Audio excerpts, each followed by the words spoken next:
Give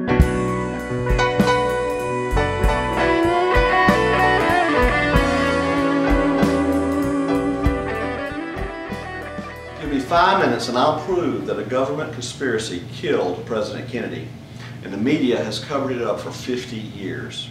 I'll prove it with concrete evidence. I'll use the same ancient tools that built the pyramids, the same tools they use for modern buildings, including the structures surrounding Dealey Plaza. Those who deny a conspiracy say Lee Harvey Oswald was a crazy lone gunman. Their entire case depends on the single bullet theory. That one magic bullet from Oswald's gun supposedly caused 6 wounds on Kennedy and Connolly. Can you disprove it? Yes, in my book, Killing JFK, 50 Years, 50 Lies, I list a dozen reasons why the magic bullet theory is bunk. But let's just look at one aspect here today. The angle of the so-called magic bullet through Kennedy's back. If the angle is wrong, a bullet coming down from the 6th floor of the schoolbook depository could not have gone through Kennedy in the way that it did, the angle necessary to enter his back and to exit his throat. Thus, if that's true, Oswald could not have fired that magic bullet. Just this week, PBS released a Nova documentary claiming to prove the single bullet theory. CBS called it science, but it's absolutely fraudulent. The PBS animation placed the bullet entry on Kennedy's back above his coat collar, when we know for a fact that the bullet entered much further down in his coat. In fact, there's a hole in his coat still in evidence. The autopsy photo also shows the wound much lower than the PBS documentary. Why is this so important? Why would a few inches of disagreement matter? This is not an opinion. This is geometry. It's hard and fast angles that either line up with the shot or don't. So let's look at the angles. PBS does admit correctly that the angle for this shot from the depository to JFK's shoulder had to be about 21 degrees. They even printed 21 degrees on their graphics. Everyone agrees that a shot much beyond the angle of 18 to 21 degrees simply could not have come from the sniper's nest on the 6th floor. Thus, a second gunman. The only debate is the angle of the president's posture and the location of his wounds. I'm going to use the plumb line in the photos to prove that when we match up the wounds on JFK and the real posture of JFK with the concrete building, the trajectory is less than 10 degrees. If I can do that, would you agree that I've proved the magic bullet wouldn't have worked? I can see that the 10-degree angle doesn't come close to the 6th floor sniper's nest. And if you're using the government's data and autopsy photos, it seems to me that this is proof that CBS and PBS perpetrated a fraud. So how do they answer this? Mostly they hope you won't notice. But different debunkers fudge the numbers in different ways. Some dishonestly shift the wound locations. Some shift the tilt of JFK's body. Some point out that the car was on a sloping street, which is why I've added a plumb line to prove my angles are correct. 10 years ago, ABC aired a documentary, The Kennedy Assassination, Beyond Conspiracy, hosted by Peter Jennings. They claim that by using a computer animation, they have scientific proof that they are perfect in positioning the president and placing the wounds. But the opposite is true. Once you convert real pictures into animation, it's no longer science, it's cartoon art. And then you can tinker with the positions and the angles any way you want. And that's what they did.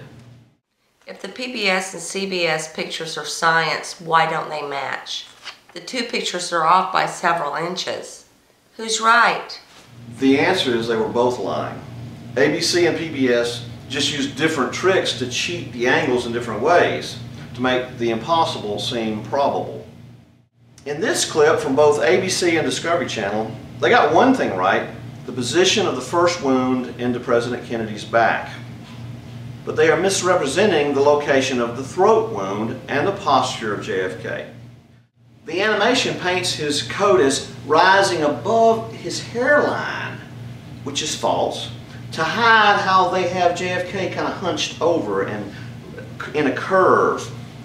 The throat wound they've also positioned 2 inches too low. I can see from the crop photo that he was sitting upright.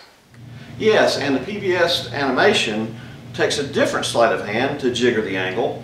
They show the rear wound in the wrong spot, 5 inches too high. And yet the commentators on CBS This Morning show claimed that the computer animation was accurate, quote, to within 1/4 of an inch. A blatant lie from CBS supporting a blatant lie from PBS. Placing the wound 4 inches too high is a major fraud that should have gotten newsmen fired. Compare the location of the back wound as portrayed by PBS with every other source, and you'll see how dramatic this is. So let's establish where the 2 wounds really were. The rear wound was at least 3 to 4 inches down JFK's back, as the FBI shows, the autopsy shows, the autopsy cover sheet shows. Agent Clint Hill had the closest view of the back wound and placed it, quote, about 6 inches below the neckline. Even the holes in JFK's clothing, his coat and his shirt show a wound far below the shoulder line, 4 to 5 inches down. In the 70s, the House Special Committee on Assassinations examined the evidence and ascertained that the back wound was over 4 inches down from the shoulder line. So no one placed it where NOVA, the scientific program from PBS, placed it. Okay, what about the front throat wound location? The throat wound is less definite because there was a tracheotomy and then later a cut made during the autopsy to widen it to examine it.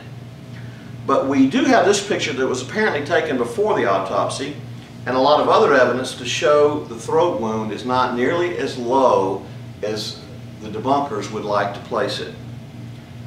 In Dr. Carrico's testimony to the Warren Commission, he stated emphatically that the wound was just below the Adam's apple, but above the necktie knot, about right here.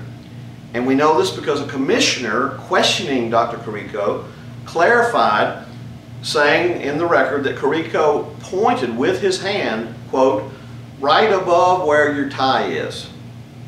The necktie has no bullet hole in it, so it's very clear the frontal wound was located right here on Kennedy, right below the Adam's apple, even as we see it here in these pictures.